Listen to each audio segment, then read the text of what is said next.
When I was young, long time ago, I was told that predictions were things of the devil.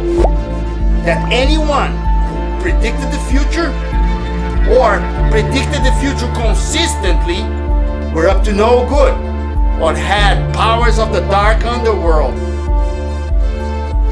But no, we all know that this is not a fact. Number one, because people cannot predict the future consistently. Can they? I think they can. Let's talk about Mr. Fitzroy. He single-handedly created the branch of science called climatology.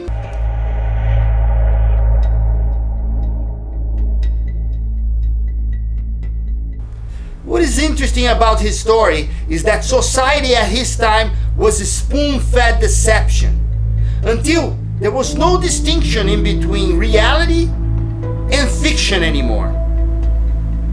This story is never told in its entirety because undermines the trust that we have for science. So stay with us, listen to this story, pay attention to the details. You can use this in the future not to be manipulated. And we will tell you this very interesting story about scientific establishment being manipulated by money and causing the death of many people, and also the death of the visionary that was only trying to save lives, Mr. Fitzroy himself. This is another one of our stories to make you think. These stories tell you the truth about what happened in the past, so you stop and think about it. Production, run that logo bumper. You know, that one with the... Is it rolling? Go ahead, roll it. Is it done? Can I keep going? Okay. Weather predictions was first proposed not by scientists, but by a retired Navy officer. Yes, he was not a scientist.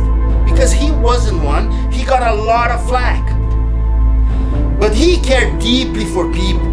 He was very observant of his surroundings. He was really respected in his profession. I think I already mentioned that he was a seaman. Using the information that he gathered and being an expert of the seas, he wanted to improve life for other seamen. Working all his life for the Navy, he was an outstanding member of his profession. Mr. Fitzroy was just great. In his young days, he participated in many successful trips around the world, crossing the 7 seas and scaling the rankings from a deckhand all the way to captain. So he wasn't anyone. He was a bright guy.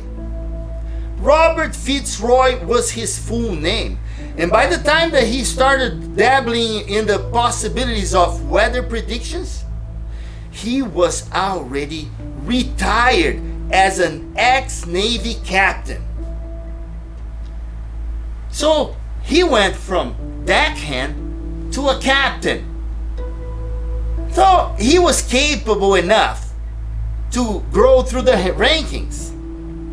In his retirement, he helped by pushing paper and filing logbooks in the Navy offices on land, so he kept going years after retired. One day, close to where he was stationed, a weather-related incident, more specifically, a huge storm that sank a few boats full of passengers, which killed thousands and thousands of people at sea. The sea was cold and people couldn't even swim to shore. They died before they made it. Touched by this weather incident, he convinced his bosses to collect information from the weather in different areas and make a logbook to be used locally to warn ships of impending storms. You know, this wasn't that efficient if you use it just locally. But he was smarter than that. He noticed that the weather travels from place to place. And by pulling weather information from various locations and by using the newly invented telegraph, he had faith that he could predict the weather in other places. If the weather was coming from a different direction, he would know on different places around it, and he could relay that information from place to place by using the telegraph. He had so much faith in this fact that in his head, this was the most obvious solution. When questioned how he could be so certain, he explained that the solution that he was proposing was based on his experiences at sea, where he could see the storm coming. And when the storm was coming from one direction, sometimes they tried to avoid it by turning and going around and avoiding the storm. His resolve was so intense that he insisted around the chain of command to use his Navy's resources to collect weather information daily from all Navy stations and pass it along to ports at adjacent locations, all by using the telegraph. What he thought was, if he warned the stations around, if a storm was coming from one station, one of the two stations closest to it would get the storm next, so he could save lives. This was a very unusual proposition at the time, and it was received with skepticism. You know, people just didn't believe he could predict the weather. But faith he had, and he pushed his idea until he got his way and started something that never stopped to this day. And to the size and accuracy that is found today. It's kind of anticlimactic, this story, isn't it? But this story hasn't ended yet. There's a very dark side of this story that you should pay attention to.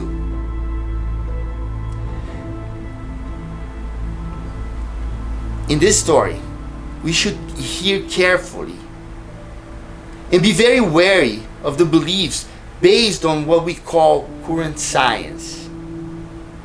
Because it's happening right now. Because if it was for the science at the time, or the scientists at the time, it would never had happened. Predictions was not something that science used to accept, not at the time and not now. If you are predicting anything, they don't think it is based on solid data.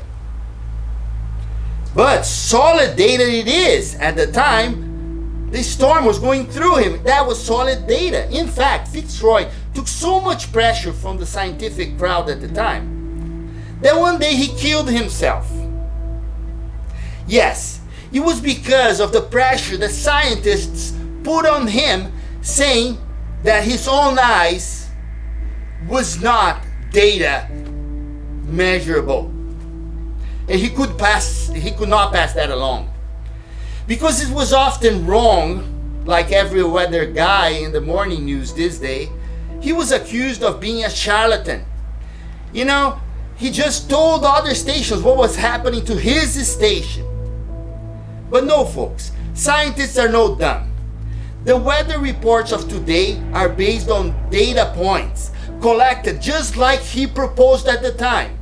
But at the time, his data point was where he was, and the storm was going through where he was.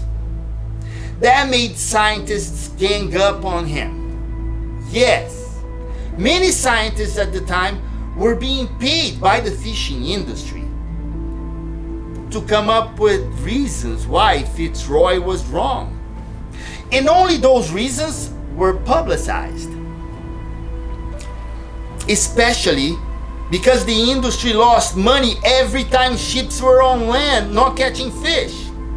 So the fishing industry was paying scientists to disprove Fitzroy in order to keep the money flowing, even if a storm was threatening the life of the fishermen and of the seamen. In addition, they were paying newspaper to publish stories about wrong predictions and how public money was being wasted on it.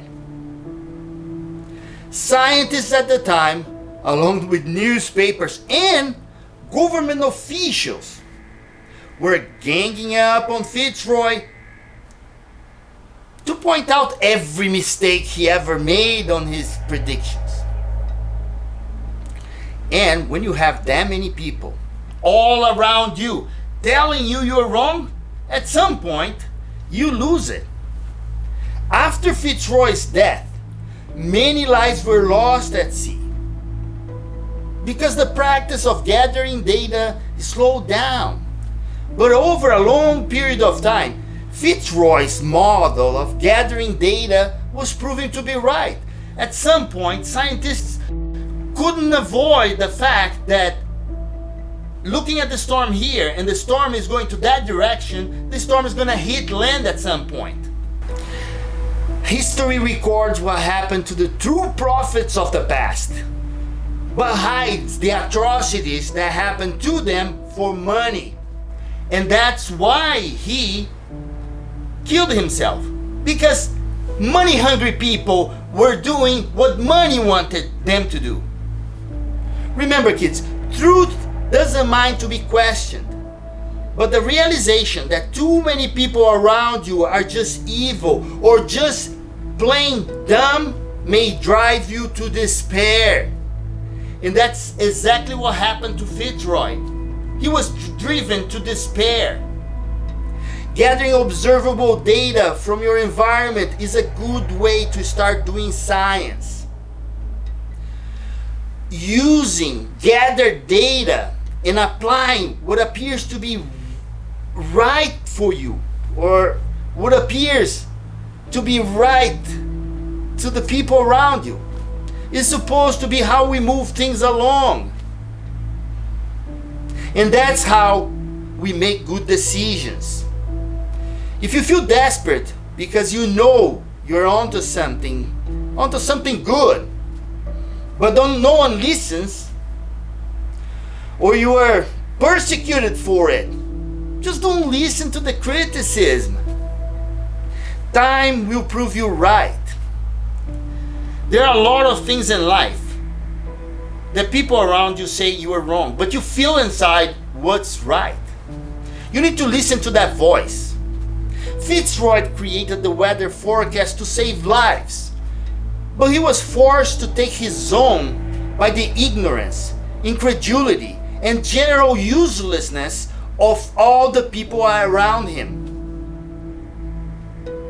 Shave these people off of your life before they drive you nuts. These people are dangerous. They can drive you to despair. Watch our video on how to find out who is worth keeping in your life. It's pinned at the comments below. That video is important.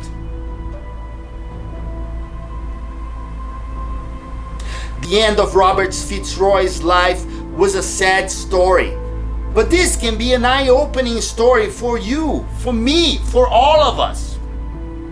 His experiences at sea, plus his love for other human beings, gave him the insight to create a brand new branch of science, climatology, which includes not only weather prediction, job site rain days, and elevator small talk. Okay, just a joke, production. Don't cut it off. Leave it. I hope you enjoyed this cautionary story, which all the sources can be found in depth at the links below. So just take a look at it, click at the links, read the whole story. You see, I'm not bullshitting you. Please subscribe, like, and ring that freaking bell. Can you ring my bell, please? After I crossed my 40s, no one wants to ring my bell. It's getting sad over here. Can you ring my bell? It's not that bad. Remember that money is just a tool, a unit of measurement that keeps changing over time. Do not put it in front of science. And most importantly, do not put it ahead of human life. See you next time with Explanation, where we talk about science, psychology, and try to open your eyes to the world that's being built around you. You know, that world that's being built around you. Construction is always better when society is smarter. This is what I'm trying to do here, making you a smarter dude or dudette. I don't know who's watching. Can you ring my bell? See if it still works. Right there. I need my bell rang so bad. Hello? Are you still here? No one said cut? So am I supposed to keep talking? I finished the story. Is he in the bathroom? That's how much he loves my delivery? Really? Wow, dude. Get him off the bathroom. Hey, I can feel the smell all the way over here. Can you yell cut?